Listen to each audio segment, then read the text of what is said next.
Almost 57 miles ago, this road left the harbor at Grand Marais and started climbing away from Lake Superior. Here, it simply stops.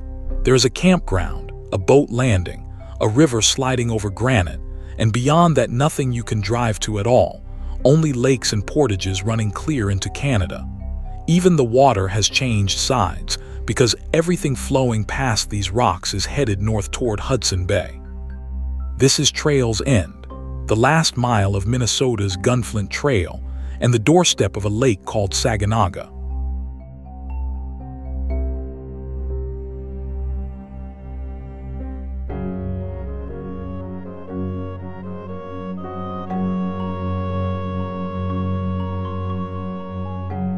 Put your finger on the very tip of northeastern Minnesota, on the arrowhead of land between Lake Superior and the Canadian border. The Gunflint Trail runs inland from the town of Grand Marais, winding almost 57 miles northwest through the Superior National Forest. It dead ends right here, at Trail's End, where the Seagull River spills towards Saganaga Lake on the Ontario line. Everything beyond the end of the pavement is the Boundary Waters Canoe Area Wilderness on the American side, and Quetico Provincial Park on the Canadian side.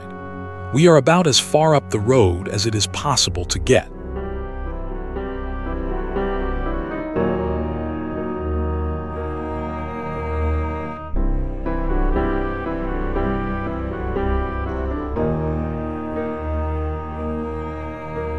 It is a warm July afternoon, and this is the third walk of a long day that started down on the Lake Superior shore. There is no summit here and no trailhead sign, just a slow wander around the point of land where the road gives out, past campsites tucked into the pines and down to the water again and again. The river is never far away, and you can hear it before you see it. This is a place people pass through on their way into the wilderness, loading canoes and shouldering packs.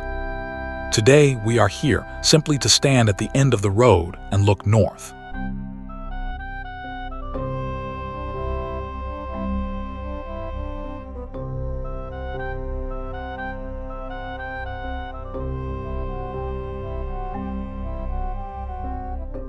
The Gunflint Trail began as a footpath, a route travelers used between the inland lakes and Lake Superior.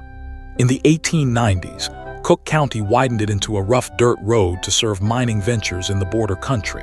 For decades it stayed gravel and mud, reaching pavement only in stages, and the final section was not blacktopped until 1979.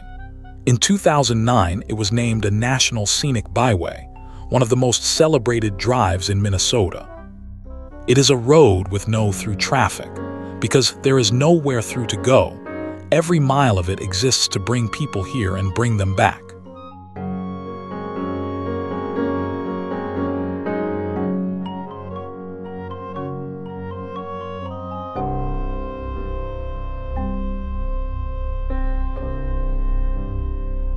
This is the Seagull River, the moving thread that the whole campground is wrapped around. It pours out of Seagull Lake just to the south and hurries down towards Saganaga, dropping over ledges of bare rock as it goes. In a landscape famous for still water, a river with a visible current feels almost busy.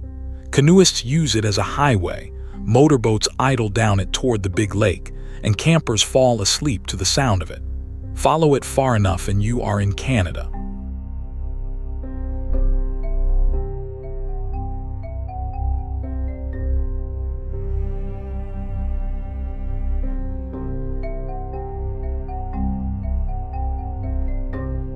The lake at the end of this river is Saganaga, and it is a giant. It spreads across nearly 14,000 acres, straddling the border between Minnesota and Ontario, and it drops to 280 feet, the deepest lake in the entire Boundary Waters wilderness. Its name comes from an Ojibwe term meaning Lake of Many Islands, and the name is exact. The surface is a maze of islands, from bare rock reefs to wooded hills like Horseshoe Island and Munker Island. Anglers come for walleye, northern pike, and deep cold water lake trout. On the far shore, the protections continue as Quetico and La Vérendrye parks, so the lake sits inside wilderness on both sides of the line.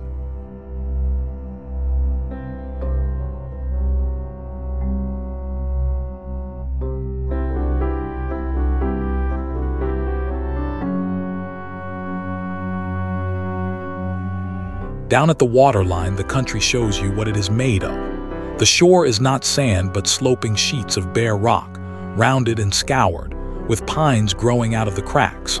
The water is clear and dark, stained faintly with the tea color that comes from spruce bogs upstream. Every few minutes the view opens north and you can see how quickly this river country becomes big lake country. It is a shoreline that has looked this way for a very long time.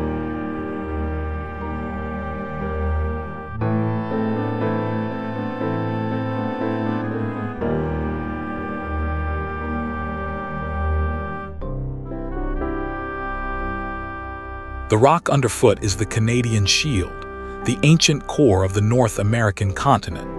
In this border country, some of the exposed rock is on the order of 2.7 billion years old, among the oldest stone you can touch anywhere in the United States. These hills were once the roots of mountains, planed down over unimaginable spans of time. Then, in the last ice age, glaciers ground across the whole region and gouged out the basins. And when the ice left about 17,000 years ago, the hollows filled with water. Every lake here, including Saganaga, is a fingerprint of the ice pressed into stone.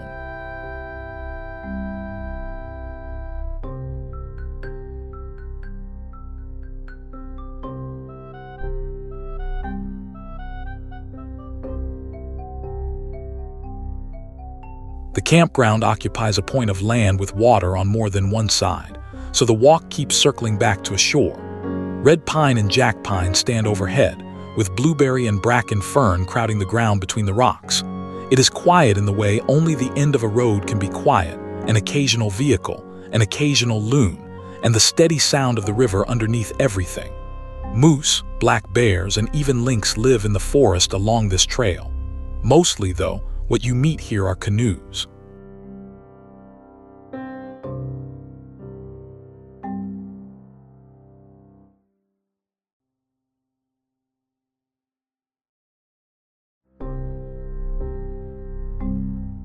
The map at trail's end is a braid of similar names, and it helps to untangle them. The big island-filled lake to the south is Seagull Lake, one of the famous canoe lakes of the Gunflint country. Its outlet is the Seagull River, which runs north past this campground on its way to Saganaga. And along the way, the river pauses and widens into a small lake called simply Gull Lake, the quiet pool beside these campsites. 3 names, 1 thread of moving water, all of it draining toward the border and the north.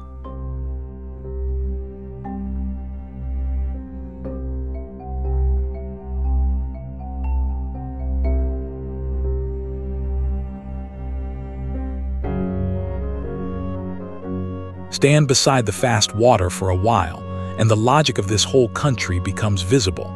Water is the only road the wilderness has ever needed. Everything that ever moved through this region, people, furs, supplies, stories, moved by water, lifted over the rocky spots on someone's shoulders. The rapids below the campground are pretty to us, and were simply work to the travelers of 2 centuries ago. The river has not changed its mind about where it is going.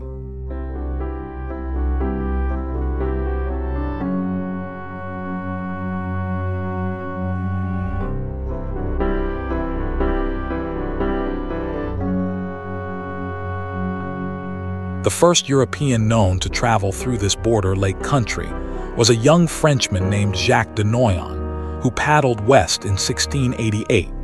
He was following routes that had been traveled for generations before him. What he found was what you can still see from this shore, a chain of lakes linked by rivers and portages, reaching from Lake Superior deep into the interior of the continent. Word of that water highway spread, and within a few decades it had become one of the most important trade routes in North America. Saganaga sat directly on the main line.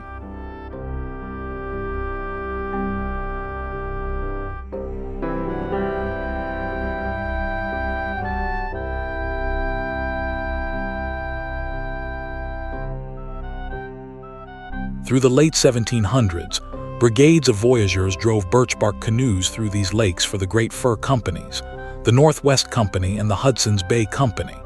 They paddled from before dawn until dark, singing to keep the stroke, and at every portage they carried heavy packs of trade goods and furs across the rocks at a jog. They were famously small, tough, and proud men, mostly French-Canadian, and they measured distance not in miles but in pipes, the intervals between short rests. The route they followed out of Grand Portage ran through Saganaga's island maze. The water you are looking at was, for a time, a working highway of empire.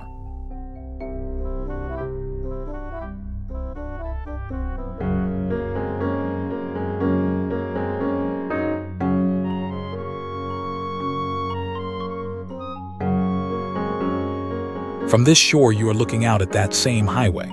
A loaded north canoe might have passed this exact point riding low in the water, bound for the winter posts of the Northwest. The paddlers would not have stopped here, because there was no road, no campground, nothing but the river mouth and the islands beyond. It is a strange pleasure to stand somewhere that history simply passed through at full speed. The wilderness has since closed back over the route like water over a paddle stroke.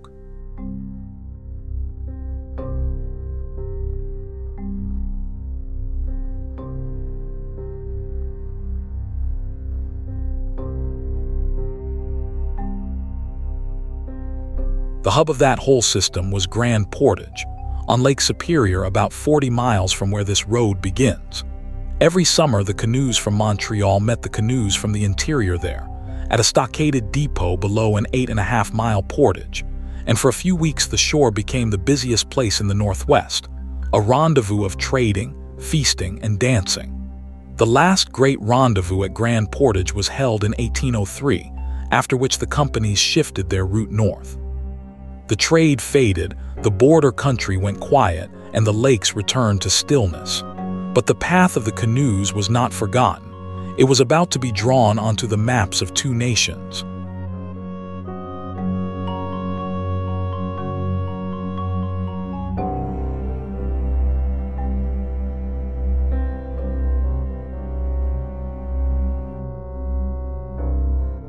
When the United States and Britain finally settled this boundary in the 1840s, the surveyors followed the customary water route of the fur trade.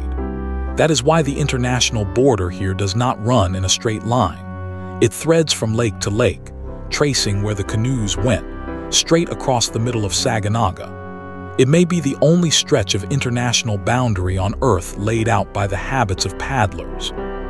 Today the American side is the Boundary Waters and the Canadian side is Quetico, and together they are often called the Quetico Superior Country. Two nations, one continuous wilderness, stitched together by the old canoe line.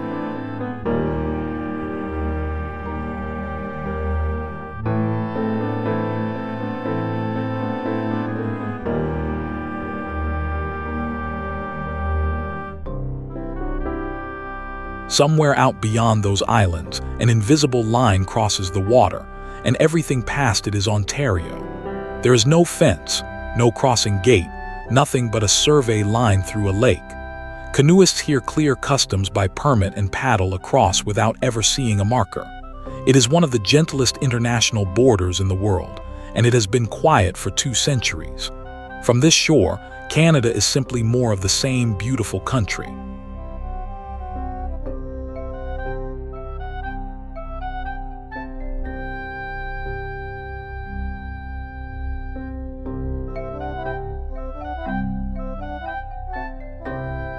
The road we drove in on exists because of a dream that failed. In the 1890s, prospectors believed the Gunflint country held iron ore to rival the great Minnesota ranges, and the county pushed its rough road inland to reach the diggings. A mine was sunk near Gunflint Lake, and for a moment there was even a railroad and the beginnings of a town on the border. The ore proved too lean, the money ran out, and the venture collapsed within a few years, leaving test pits in the woods. The town vanished, the rails were pulled, but the road stayed, and the road turned out to be worth more than the iron ever was.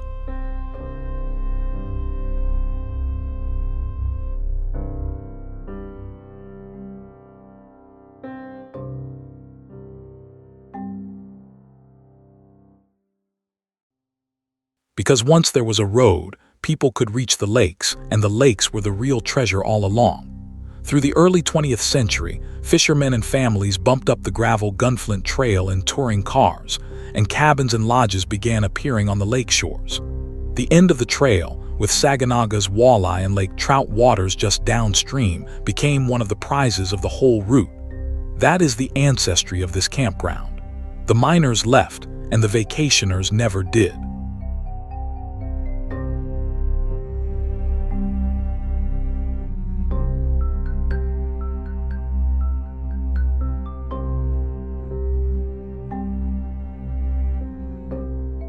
From the 1920s into the 1960s, the Boundary Waters region ran on small family-owned fishing resorts.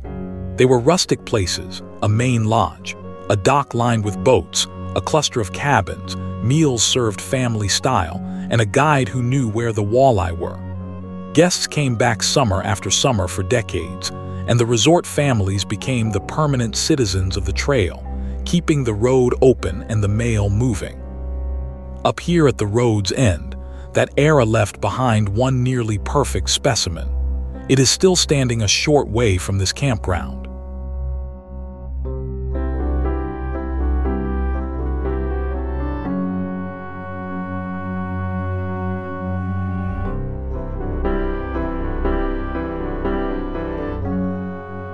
In 1933, a Swedish immigrant builder named Edwin Nunstedt raised a lodge of rough-cut stone on a bay of Saganaga Lake, at the very end of the Gunflint Trail. He called the place Chik Wauk, and his family ran it as a fishing resort, serving lodging and meals to anglers for years, with the resort operating under later owners all the way to 1978. The sturdy little stone building outlived the resort era itself, and in 2007, it was listed on the National Register of Historic Places.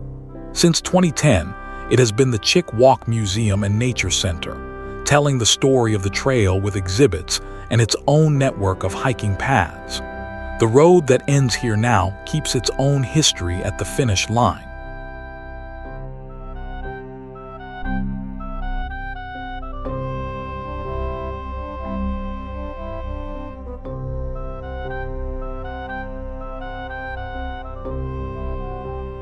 It is worth pausing on what it meant to live up here year-round, 90 minutes of hard road from the nearest town. The people of the upper trail hauled their own supplies, cut their own ice, and got each other through winters that routinely reached 40 below.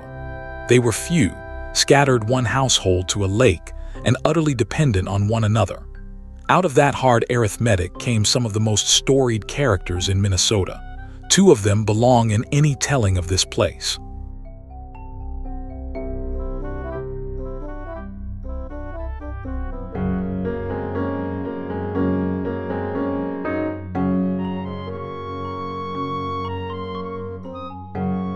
Justine Kerfoot came up the trail in the 1920s and ran Gunflint Lodge, partway down the road for half a century. She guided fishermen, mushed dog teams, repaired engines, wrote books about the border country, and became the unofficial matriarch of the whole trail. She was still paddling her canoe up to Saganaga Lake past the age of 90. That canoe now hangs in the Chik Wauk Museum at the end of the road. If the Gunflint Trail has a patron saint, she is it.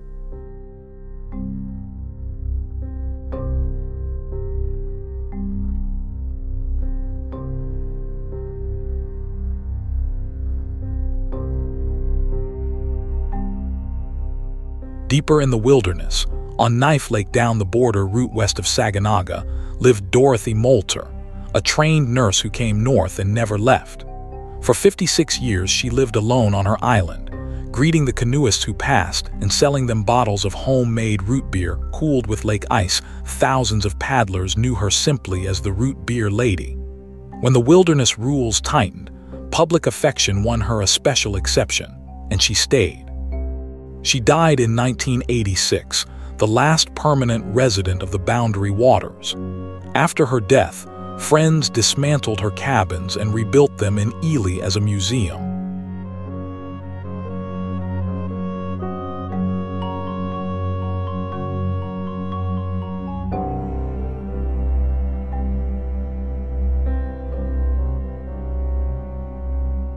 Every summer morning, this landing repeats the same small ceremony.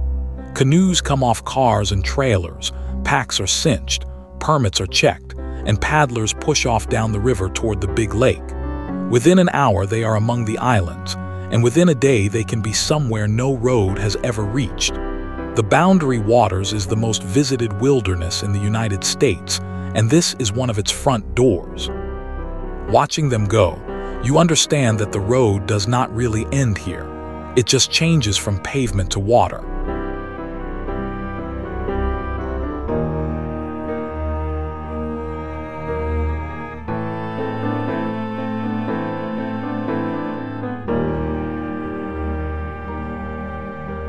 Some of those paddlers are kids seeing wilderness for the first time. Just south of here on Seagull Lake sits Wilderness Canoe Base, a camp founded in 1956 on Fishhook and Dominion Islands, when a Minneapolis youth organization bought the land for $12,000. From the beginning, its mission was to bring young people from the inner city of Minneapolis and St. Paul up to the border lakes, and the first summer, 120 boys came north. Campers and volunteers built the cabins themselves. 70 years on, it is still sending canoes out among the islands.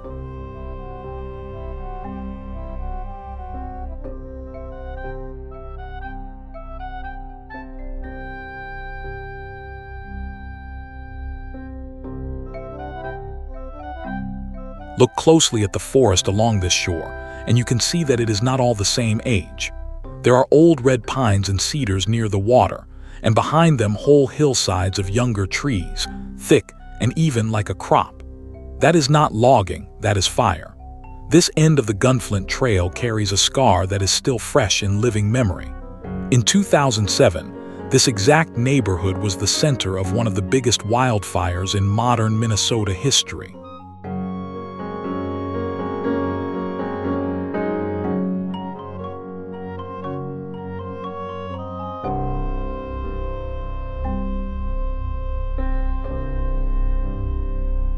In early May of 2007, a campfire got away on Ham Lake, a small lake just down the road from here, in a spring that had left the woods dangerously dry.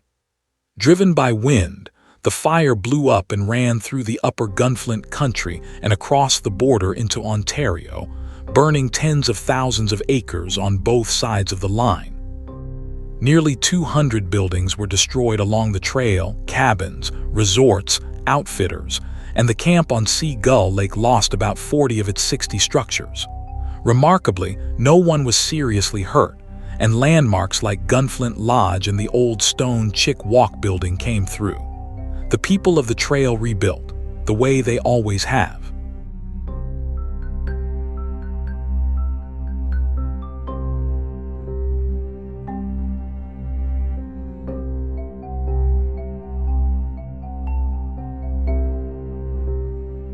The fire also gave science an astonishing gift.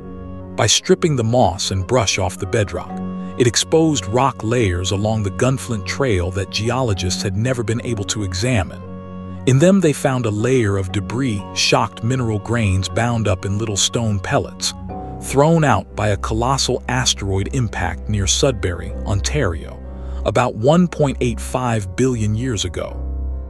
It is the oldest ejecta on Earth that has been linked to a specific impact event, discovered farther from its crater than any such debris had been found before. A disaster at the end of the road opened a window onto one of the most violent moments in the planet's deep past.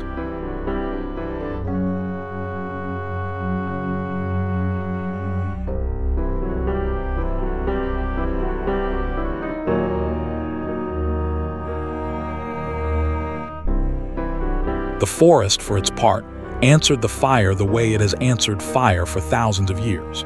Jack pine, the scrappy tree of this rocky country, seals its seeds inside resin-coated cones that only open in intense heat, so the burn itself planted the next forest. Within a few seasons, the black hillsides were green, and blueberries came up thick in the ash. What looks like young forest along this walk is really the fire's signature, written in growing trees. In canoe country, fire is not the end of the story. It is how the story turns the page.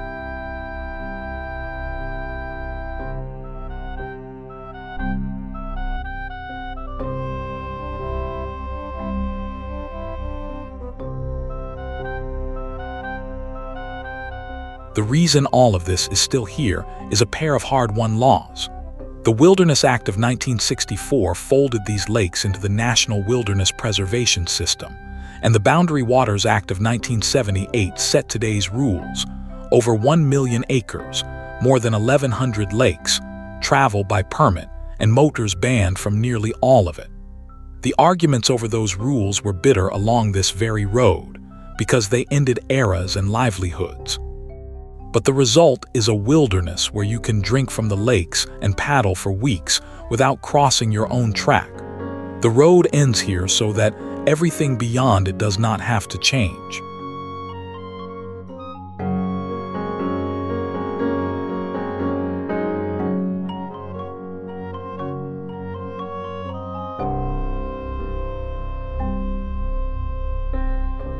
The walk ends where the continent's pavement does, on warm granite above a river that is already on its way to Hudson Bay. 57 miles of road, 3 centuries of travelers, and 2.7 billion years of stone all come to a point right here, and then hand you a paddle.